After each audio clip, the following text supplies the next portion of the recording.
তাই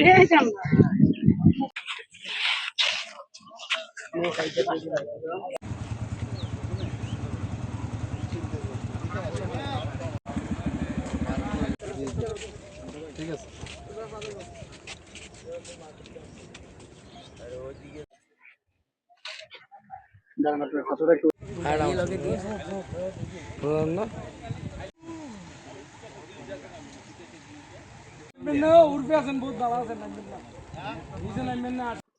তো কাছিয়াতুলের মধ্যে এখানে একটি মৃতদেহ ভাসতেছে, অর্থাৎ খালের মধ্যে একটা মৃতদেহ ভাসতেছে।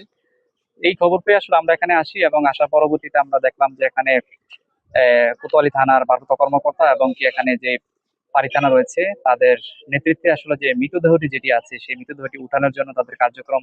আমরা কিছু বলতে পারি না, এখন আয়া দেখলাম পুলিশ প্রশাসন, ঠিক আছে, বললো যে লাশ কান্দাত নিয়ে দিতাম, কান্দাত নিয়ে আসছি, ঠিক আছে, এতটুকু। লাশ তো ছেলে।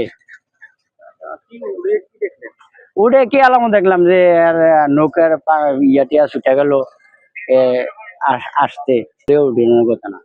লাশের অবস্থাটা কেমন? একবারে গরুচন, মানে এটা সিনার কোনো কাবিল দেখা যাচ্ছে না। এটা বিয়াবাড়ি, কাছিয়াতুলি বিয়াবাড়ি পূর্ব পাশে, গোমতির বেড়িবাদ ভিতরে। আচ্ছা, কখনকার খবর এটা? এটা 10টার দিকে, 10টার দিকে। একটার দিকে আমি সংবাদ পাইলাম যে কাছিয়াতলিতে একটা লাশ পাওয়া গেছে।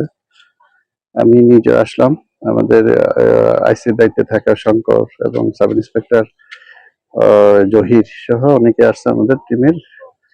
বিষয় হচ্ছে আমরা লাশটা অলরেডি সে পুকুর থেকে উত্তোলন করেছি, উত্তোলন করে দেখা যাচ্ছে এটা অনুমান 4-5 দিন আগে লাশ।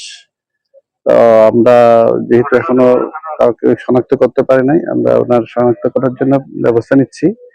দ্বিতীয়ত হচ্ছে আমরা ইনকোয়েস্ট করা হয়েছে, ইনকোয়েস্ট শেষে পোস্টমর্টম করা হবে, পোস্টমর্টম শেষে আমরা বুঝতে পারবো এটা আসলে কি ঘটনা ঘটেছে।